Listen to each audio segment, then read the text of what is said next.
your tenure in office that you tried to engage in some peace deals or negotiations with tribal leaders who were pro-Taliban, and those deals did not last long, but they were peace deals, and they did give the Taliban some time to regroup. Did that not, in fact, put Pakistan's cause back somewhat? No, I think there's such a misunderstanding. I regret to say that we, United States, or when you say that, you're not seeing what blunders you made. Actually, after 9/11, Pakistan and may I admit, I went for weaning away Pashtun from the Taliban. That was the strategy that we followed back in 2003, 2002, 3, 4.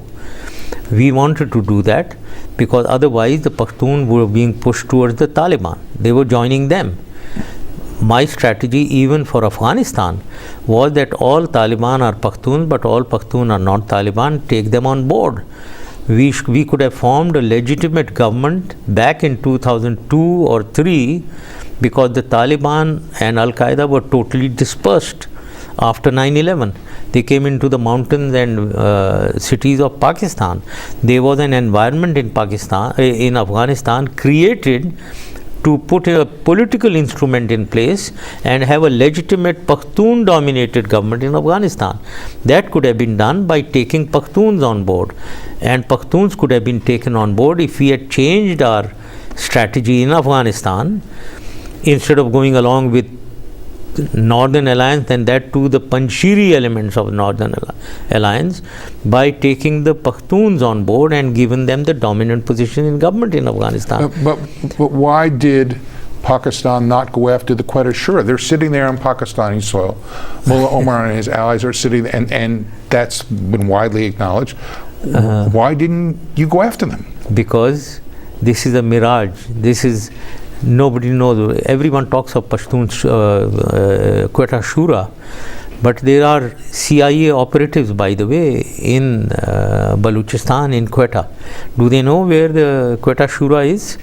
There is no Quetta Shura, or if it is there, they come into there is a camp, refugee camp outside Quetta. There are many. The biggest one is about 100,000, roughly, people. And if you see this refugee camp, inside the lanes, even two people can't cross each other.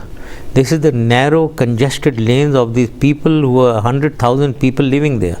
So this has all the environment for anyone to misuse, for anyone to hide, to anyone to operate.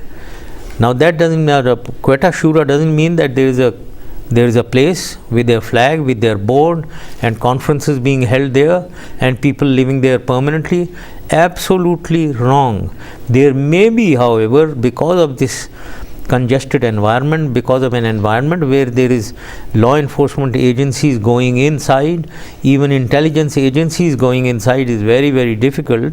Therefore, a possibility of harboring of Taliban in that place, or Taliban coming across and using that place as some meeting by people coming and going, but there is nothing like a permanent Quetta Shura which we haven't been able to attack. But do you think you, in your term of government, could have done more to eradicate the Taliban and Al-Qaeda sanctuaries? I mean, given the fact that you can't do that unless you have drone strikes, and you've been against those, and of course you're obviously against any special operations forces crossing into Pakistan. Yeah. So if the military is not going to be more aggressive in going after these sanctuaries, how do you wipe them out? What do you mean by aggressive? We went into South Waziristan, we went into Bajaur, we acted against them in Swat, and we've suffered over 2,500 dead. You are talking of some hundreds numbers dead, and you want to leave the place and come back. We've suffered 2,500 dead, more than that, and yet you are saying we are not operating. So how do you operate then? So let us be clear, that is not the case.